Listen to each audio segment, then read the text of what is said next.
and welcome to another video. This is episode 41 of the podcast and let's just get right into it.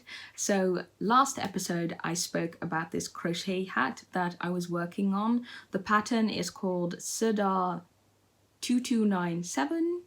Here's a picture of the pattern cover. You have three different models, A, B, and C, and I chose to do B because I thought it was really cute and dainty, and A and B kind of looked a bit long, and I felt that it would elongate my head and it wouldn't be flattering on me, so B it was. So I sort of finished this hat a couple of days ago, so here it is. It looks so weird here. Ja-ja! Yeah, this is kind of, yeah, it's just I'll get into all of this, but let me just give you some specifications. So the recommended yarn for this pattern was a fingering weight woolen yarn. I used this pinkish yarn from Itobatake. The yarn itself is called sucre wool in the color Ichigo Miruku, strawberry milk, and it's 100% wool, and it has a yardage of 340 meters per 50 grams. As for the construction of this hat, you start out the crown. They tell you to just do a couple of single crochets, but I just did a magic loop. You do a number of double crochets. I don't know if you can see it all that well.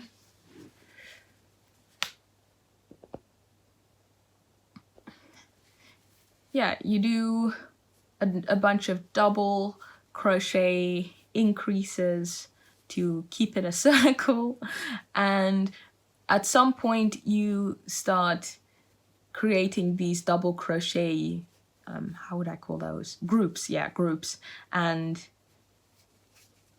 that's essentially how you make the hat. So it's double crochet groups and then double crochets, regular ones in between. I believe in the last episode, I kind of forgot and I haven't edited yet, but I believe I spoke a bit about the frustrations, the issues, I would say, no, the hurdles I was facing, the challenges I was facing with this pattern. And some of it is to blame on myself.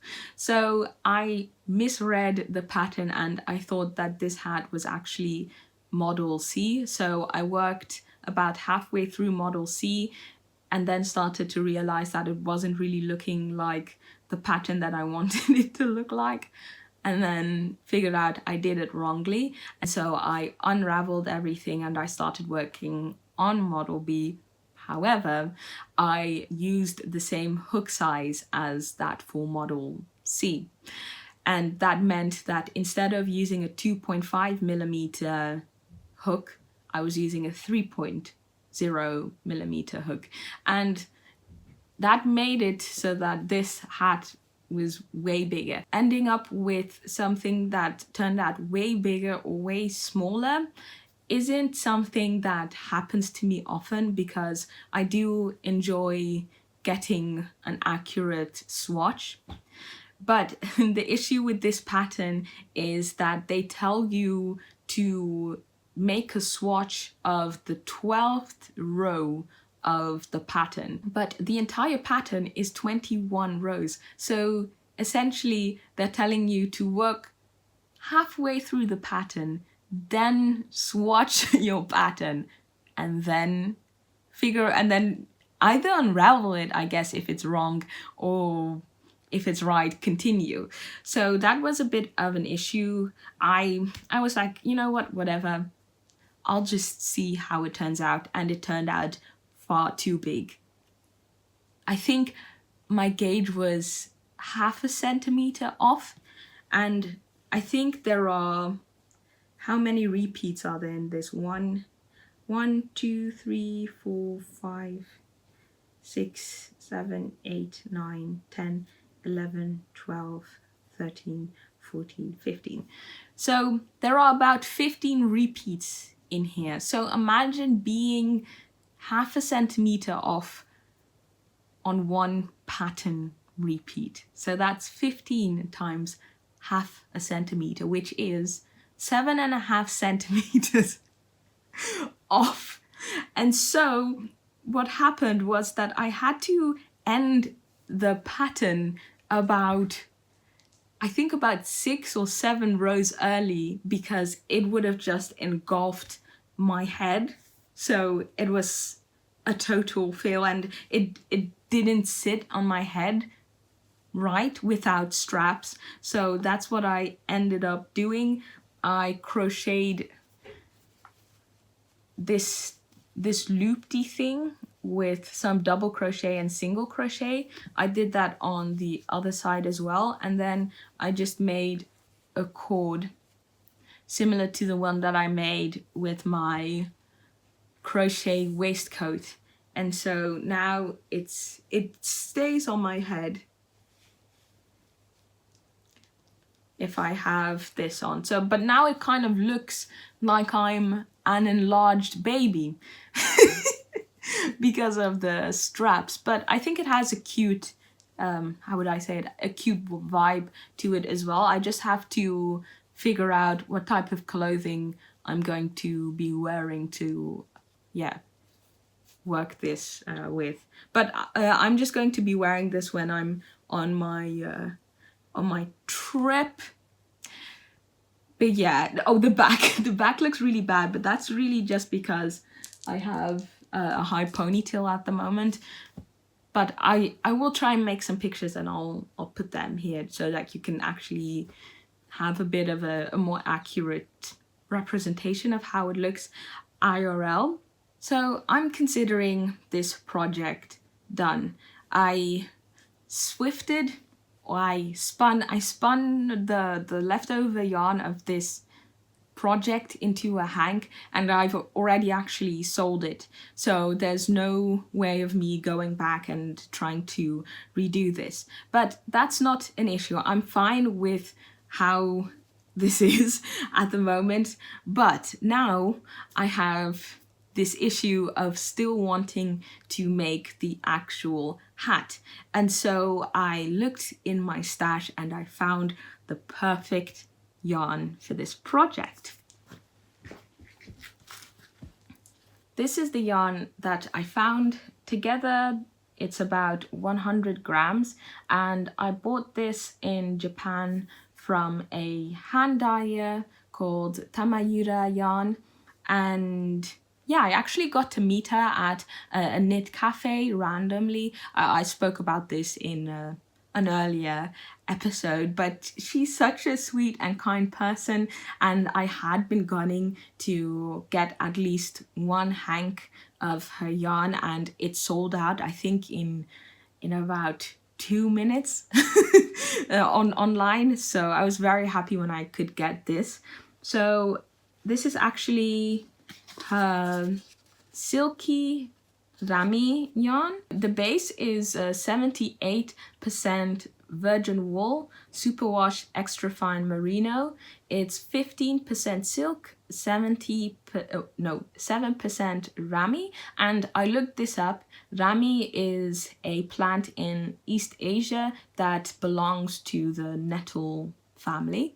And then what else? No. Yeah, so it's wool, silk, and rami, and it's a 4-ply fingering weight, 400 meters per 100 grams, or 200 meters per 50 grams. The color is Mumu. If you're interested in seeing more pieces of yarn that she's dyed, I will leave a link to her Instagram and website. I think she's a really good hand dyer. The color combinations are really nice, and I like to look at what she's doing to just get some inspiration in terms of color selection. I really like how summery this yarn feels. There's also some blue in here, not that much, but there are a couple of speckles, speckle, oh, you can't really see it, but some speckles here and there. So now I have the issue of I'm working with a new yarn. It is thinner than the previous yarn that I worked with. So what hook size do I choose? And what approach in terms of gauge do I do? Am I supposed to crochet again those 12 rounds and then see if my gauge is correct? Or is there another way in which I can do this? I was thinking of maybe just crocheting sort of a pizza slice. So just crocheting this section as a swatch, but I don't know if that would be helpful. So I ended up posting this question on Reddit. I think it's r/crochet help. I just posted it a couple of hours ago, so I haven't received a response, but I am interested in hearing people's opinions. I don't know if this is actually something that isn't rare, that you have these types of gauge swatches where they are telling you the gauge of a row that is quite far along the pattern. So we'll see. To be honest, I am kind of feeling compelled to just wing it and try working with this on 2mm needles, so one size smaller than the recommended size, since I was way off with the first hat. The nice thing though is that I do still have this hat to use as a bit of a reference, but I think I'm just going to wait a couple of hours, see if anyone responds to my post, and if not, I'm just going to wing it again. So like I mentioned earlier, I did sell some of my yarn. It consisted of yarn that I had ideas for, and for some reason it didn't work out. I didn't like the look, or I wasn't interested in the pattern anymore, and some leftovers from projects like this one right here. I think in total I sold about 700 grams, and I feel really good about it, to be honest. I like the idea of letting go of yarn that I don't need, that I won't be using anytime soon, and giving it a second life, offering it to fellow yarn enthusiasts at an affordable price. So I'm very happy that I did that, and I'm just going to continue this, hoping to make my stash a bit smaller. Yeah. Now I'd like to give a bit of an arm or shoulder update, I should say. Just a really quick recap, because I believe we have kind of reached the finale here. I finally have answers. So I have been having shoulder issues since March.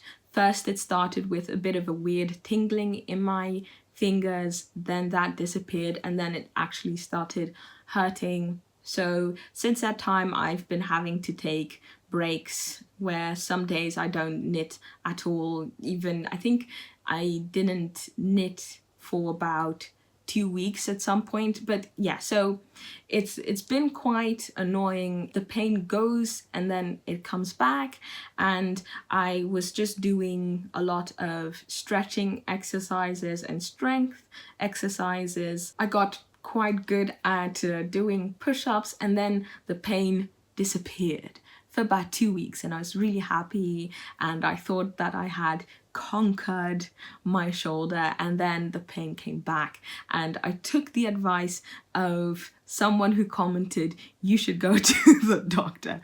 And for some reason, like in the last episode, I said that idea didn't really pop up in my mind, but I did go, and it was really nice. I made an appointment with my GP, and they actually made sure that I got to see they call it a movement specialist, so a doctor who specializes in movements.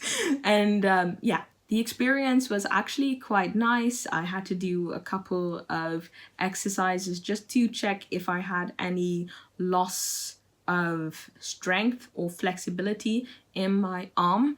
I didn't happen to have any of that.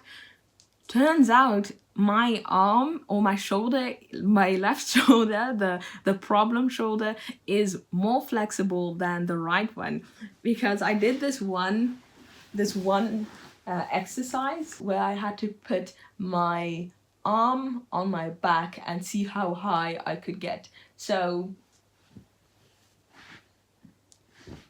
this is my right arm,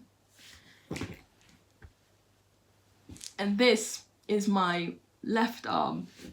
And so we were all kind of surprised that that was the case. She did a couple of other exercises as well, and I wasn't really feeling the pain anywhere. And then she did something to me. She told me to lie down, and then she put my arm like this, and then she held it in a certain position, and she asked, "Does this hurt?" And I said, no, I'm fine. And then she said, "Does this hurt?" And it just was like,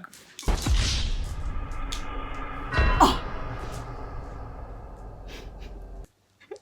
It was so painful. And so after that, she figured what was happening. I don't really have a major injury to my shoulder. I don't do a lot of intensive things with it. It's just me being like this all day long, and that means that I'm doing very fine movements. And so the issue is not strength or flexibility, but it's actually endurance. So the muscles in my shoulders are kind of getting tired from all the knitting and crochet, so I have to do exercises that will increase the endurance in my shoulder. So she gave me a bunch of exercises. I ended up buying this resistance band at Action, which is kind of the European dollar store or Dollar Tree store.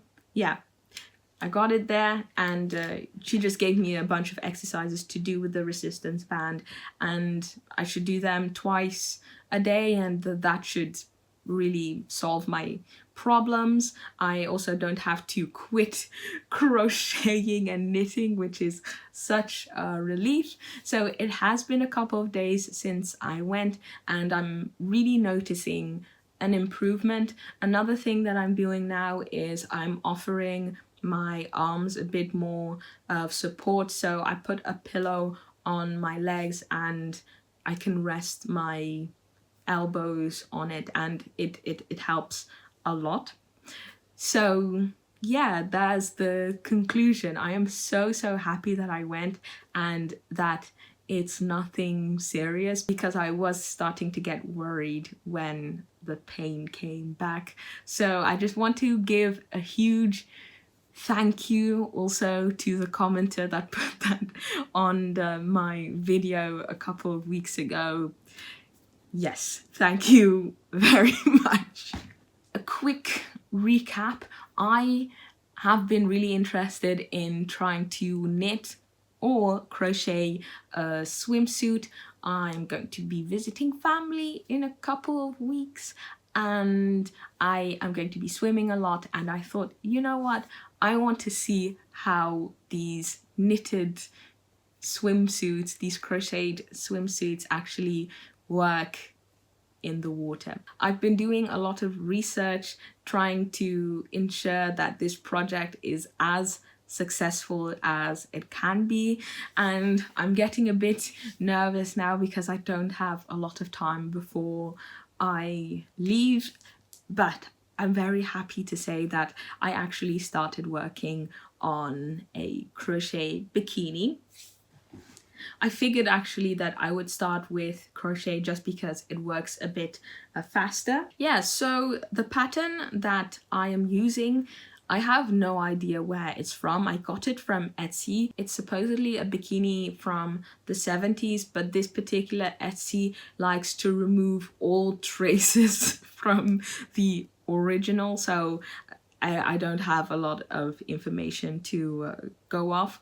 But it's called 2-color bikini worked in double crochet, all edging and fastening tabs worked in single crochet. So yeah, a description of the pattern. So it is a 2-colored crochet bikini. One cup has one color and the other cup has another color, and also the bikini bottom is also half in different colors. So I was dealing with some issues when it came to this pattern, because it recommended a fingering weight woolen yarn to create this, and the measurements for a gauge swatch was given as well. I decided to try and use some sock wool, so 85% wool and then 15% nylon. So I used some Mayflower sock yarn and some opal sock yarn. That was my plan, and I used the recommended hook size, crocheted up a swatch, and it was too small. Went up a hook size, still too small. And at this point I was thinking, this fabric is looking pretty sheer. I don't think I'd feel comfortable wearing this at a beach. So I ended up swapping out the fingering weight yarn for a sport weight yarn. This and this.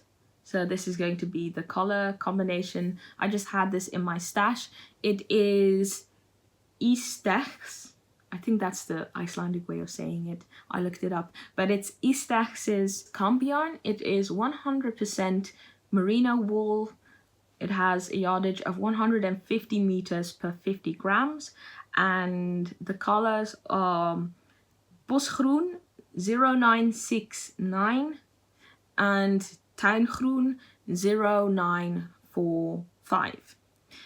Yeah, so I made a swatch. It's a tiny one because I was starting to get a bit frustrating after making about 5 or 6 other swatches and I seemed to have met gauge. I can't really talk too much about the construction because I'm still quite confused over it. I have read this pattern more than 20 times at this point and I still don't really understand it. This has been the vaguest vintage pattern I have seen to date. But yes, I crocheted half of the front. Yeah, so this is half of the front. I started at the center and I crocheted straight up until this section right here, and then I started decreasing and then I started working on the sides. Yeah, so I'm supposed to make 2 of these, then crochet or sew these together at the center and do a similar thing to the back, and then I have to do a bunch more of single crochets, and that would, I think, elongate the side because I do think that this is at the moment a bit too small to fit me. But the pattern itself said that this would be for a 36-inch hip, and I met gauge with this section here. I actually checked that as well, and it checked out, thankfully. So after I'd done this, I didn't want to work on the other side of the front. I wanted to kind of check out how the top was made. So what did I do? I struggled. I struggled a lot because it was just so gosh darn complicated. Because there are sections apparently that I had to skip a double crochet, and there was just no mention that I should skip it.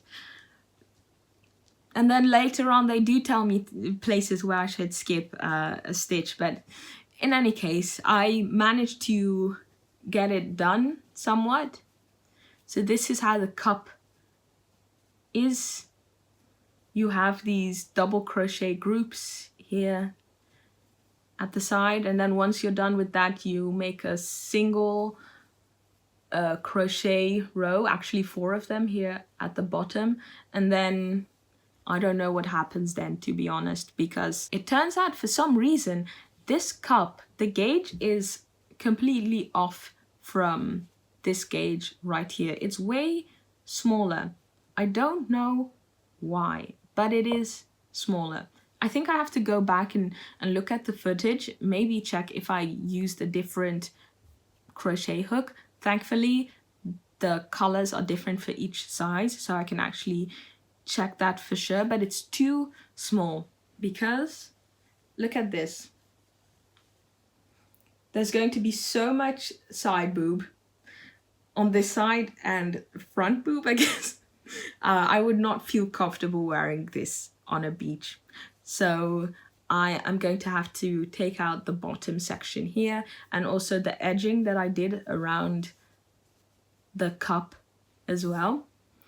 And I don't actually care about the gauge at this point. I feel like if I were to just crochet a couple of more rounds, that it would be fine as well. So that is what I am gonna go for with this. So I think that's the update. Oh yeah, also the annoying thing about this as well, the pattern, is that it doesn't tell you the size, the cup size, but I do know for sure that this turned out smaller than it was supposed to. So that's all the info on the crochet bikini. Now, I have some really, really exciting news.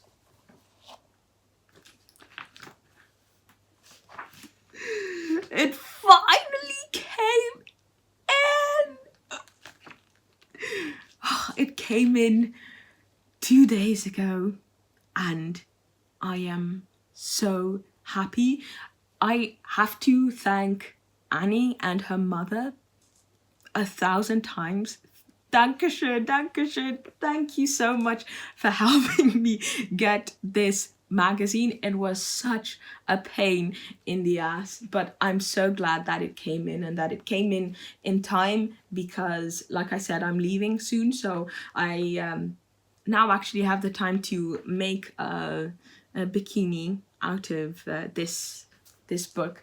So I'm not going to show how it looks from, I'm not going to show it here. I made a picture because the pattern book is really old. It's kind of falling apart, and I had to duct tape the front a bit for it to still be intact. So here is the swimsuit that I've been dying to make, and I finally have the pattern for it. So it's a complete set, which is something that I like as well. I just like a nice set.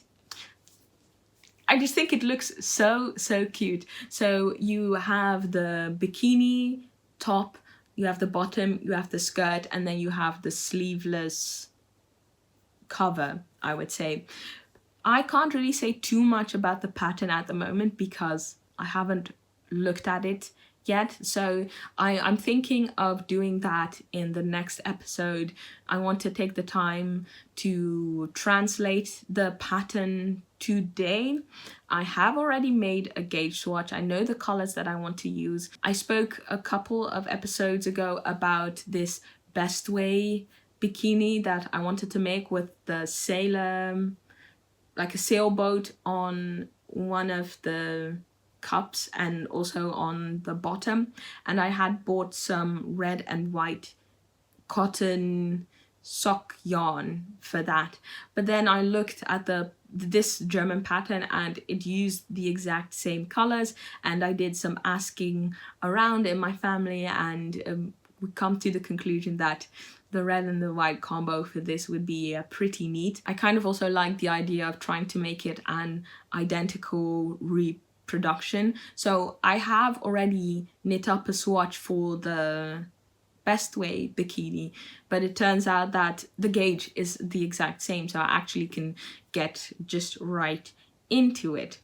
Yeah, so I'm very, very excited for that. I will be making a video for that. I have so much footage that I have filmed over the past couple of weeks that I need to edit. It's it's a lot, but I'm very excited to at some point get all of these videos out because I'm just so excited about the projects.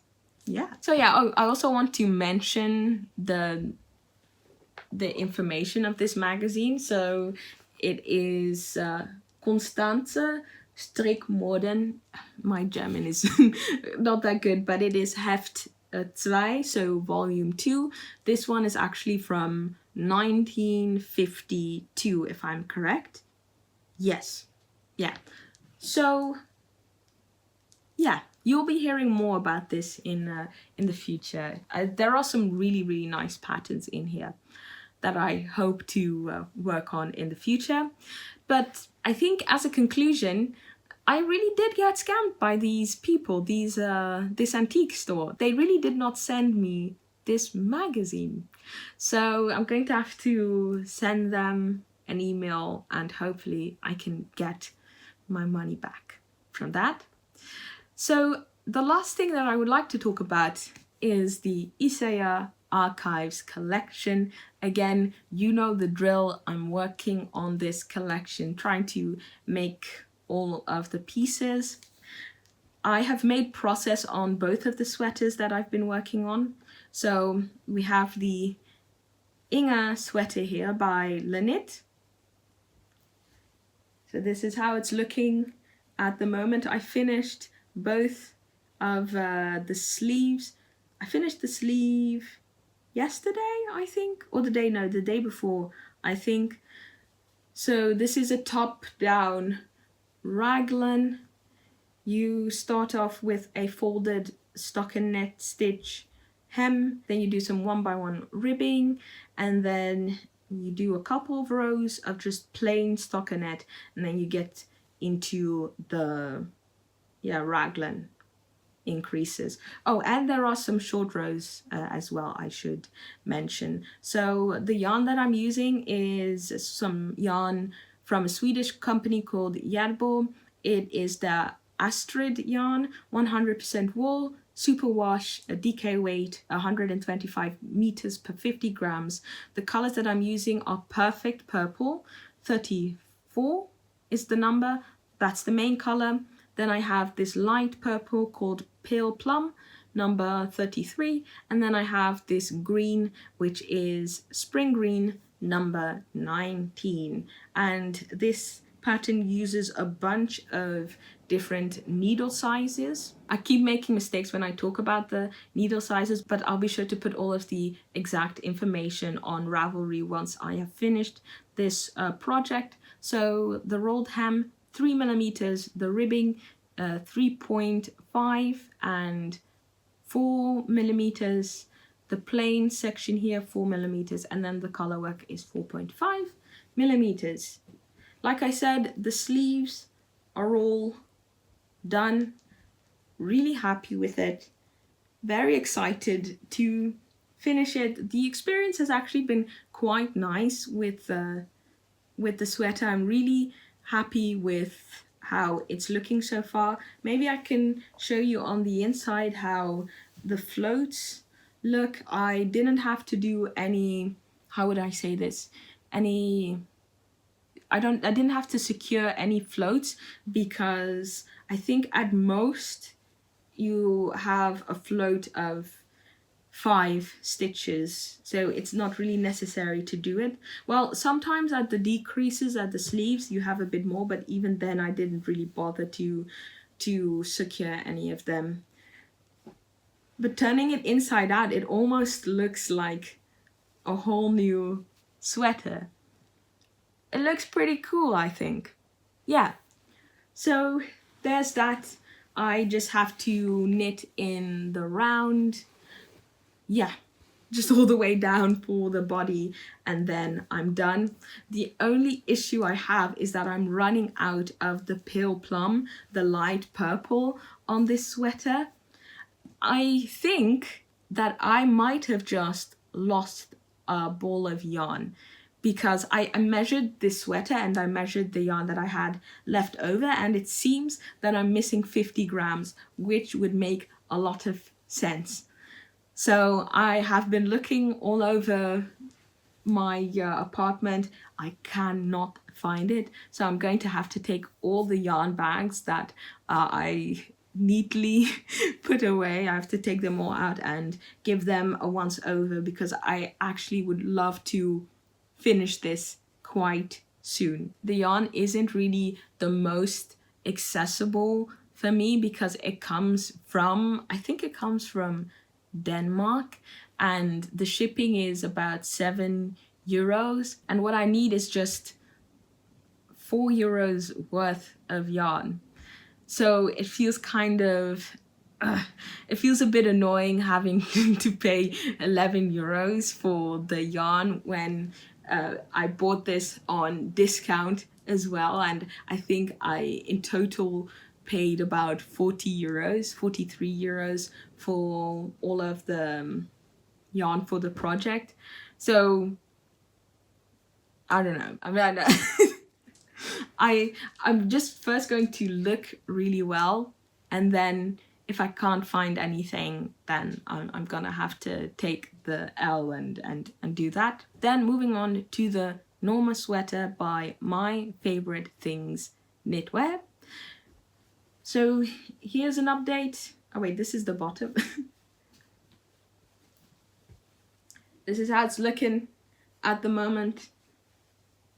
One sleeve done, the body done and seamed as well, as you can see, and the only thing that's left is just one sleeve. So the yarn that I'm using is Viking. Yeah, the yarn I'm using is Viking Eco Highland wool, which is 100% merino wool with a yardage of 110 meters per 50 grams. It is a DK weight yarn. I love the way it feels. It's such nice yarn. I'm really happy that I chose this yarn for this project. So the colors that I'm using are Padelgrijs 212, Gebrande Oranje 244, and Marinier 226.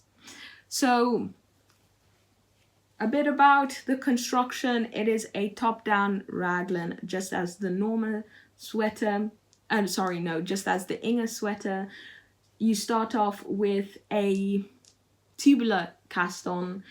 You do 1 by 1 rib, and then you get to the raglan increases. This pattern as well has short rows, and once you've done a number of rows, you get into the collar work section, which is how many rows? 2, 4, 6, 8, 9 rows of color work, and then followed by 11 rows of just plain main color. The thickness of the yarn in combination with the measurements of the smallest size would make me look like I am swimming in a sweater, and I didn't want that, so I decreased the armhole depth, which as you can see is still quite deep, and I took out about, I believe I took about 10 centimeters from the chest. Yeah, and I took, I think 5 centimeters as well from each sleeve, something like that. I'm making a video on this, so I'll give the exact information in that video. So yeah, I essentially just made an even smaller size, and I'm very happy that I did because even this sweater is looking quite big on me. I think also one of the reasons is because I did substitute the yarn, because the original I think uses mainly fingering weight yarn, of, or yeah, I don't know exactly. I think it's something like fingering weight yarn in combination with some silk mohair, which would make this sweater extremely expensive to make. And so I decided to just substitute it with a DK weight yarn, but it doesn't have the same flowiness that you would get with holding those two strands together, which honestly I don't mind, but that does mean that if I would make it even more oversized, I think it would look quite awkward. But yeah, I will put a picture here with how it looks on me at the moment. I'm really happy with it. I think the only thing that I would change in the future aside would be taking even bigger needles for this dark blue and gray section here, because it does kind of cinch in on these sections. I'm knitting this pattern on 4mm needles, and I use 4.5 for this stranded colorwork section, but apparently that wasn't enough and I should have gone up another needle size to prevent it. But it didn't really look all that bad here at the top when I just used 4mm needles, so I figured if I just go one size up it would be fine, but apparently not. But I'm actually fine with it. I don't think most people would notice unless they are knitters themselves. Also, one thing that I forgot to mention in another episode was that the pattern does not include a colorwork chart for this colorwork section, and so the yoke here with all of the raglan increases are all written out in text, so it will tell you where to increase and with which colors you have to increase. And so you get these walls of text which really overwhelm me, and I just had to kind of power through it. Yeah, I didn't end up making a chart for it myself. I just kind of spent some extra time looking at the instructions. Yeah, I didn't really understand why the chart wasn't there, because the increases on each row, yeah, the increases on each increase row for the raglan, at least for when you're increasing for the body and the sleeves, is the exact same. So you use the exact same colors for the increases. So I just kind of felt you, aside from having that completely written out, you could easily have put in a chart and saying which color you use for the increases, and yeah, have a tiny chart. I don't think it would take up all that much space in the pattern, but yeah, that's just my own preference. And I think with that, I'm going to end this podcast episode. Thank you so much for watching, and I hope to see you soon in another video. Bye!